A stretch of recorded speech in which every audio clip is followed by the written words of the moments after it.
Assalamualaikum warahmatullahi wabarakatuh.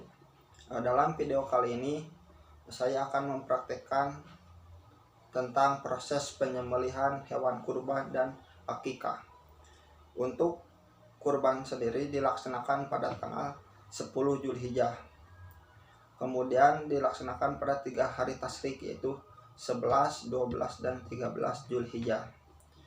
Untuk hewan kurban sendiri terdiri dari sapi, unta, kambing atau domba. Mayoritas masyarakat Indonesia ketika berkurban menggunakan sapi dan kambing atau domba. Sedangkan mayoritas masyarakat Jazirah Arab rata-rata mereka menggunakan unta sebagai hewan untuk berkurban.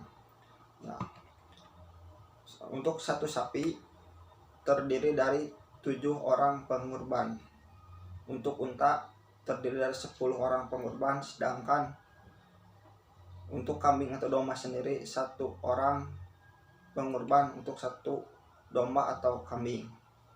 Ya, kriteria hewan kurban yang pertama sehat, tidak sakit.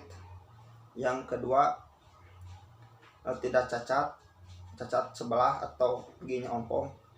Yang ketiga tidak kurus, jadi hewan kurban itu harus gemuk dan jangan kelihatan tulang rusuknya.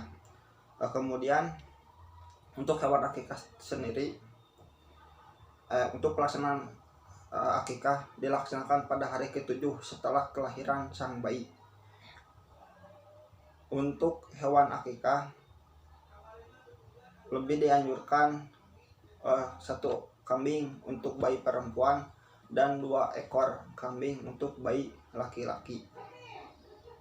Lalu proses penyembelihannya, yang pertama si hewan kurban ini harus dalam keadaan sehat dan sebelum disembelih harus diberi makan terlebih dahulu. Untuk hewan kurban tersendiri ketika akan disembelih, misalkan di masyarakat terdiri dari 4-5 sapi. Untuk menghindari stres terhadap sapi lain, sapi yang akan disembelih terlebih dahulu harus dipisahkan dengan sapi-sapi yang lainnya, minimal jaraknya 10-20 meter. Nah, setelah itu si sapi tersebut diikat keempat kakinya menggunakan tambang. Sebelum itu panitia kurban harus menyediakan lubang sedalam 20 hingga 30 cm agar darah hewan tersebut dapat terkubur dengan baik dan tidak mencemari lingkungan sekitar. Ya. Sebelum itu sediakan balok kayu untuk membaringkan hewan kurban tersebut. Jadi seperti ini. Misalkan ini sapi yang akan disembelih. Setelah diikat keempat kakinya, kemudian dibaringkan di atas lambung kirinya. Dibaringkan di atas lambung kirinya dan dihadapkan ke kiblat. Kemudian untuk menyembelih hewan tersebut harus menggunakan pisau atau golok yang sangat tajam. Jadi penggunaan golok yang tajam ini untuk mempermudah cepatnya mati si hewan kurban tersebut. Ya.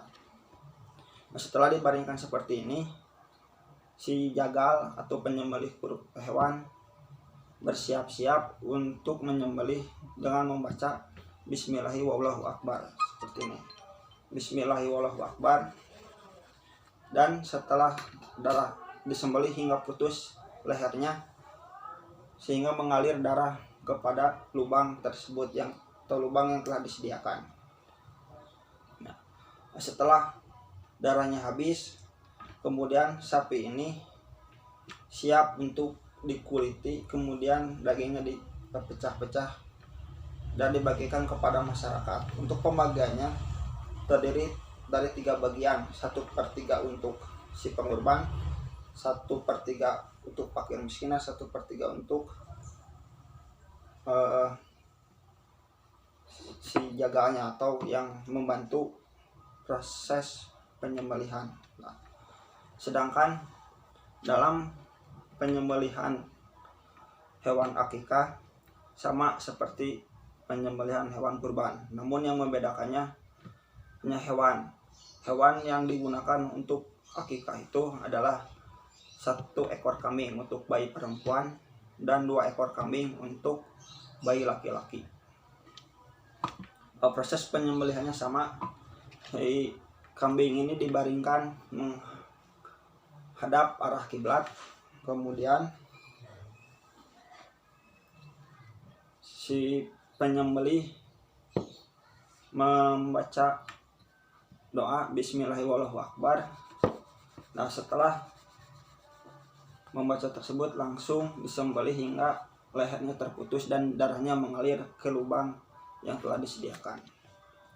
Setelah itu sama si kambing tersebut digantung untuk dikuliti dan dagingnya dibagi-bagi atau direcah.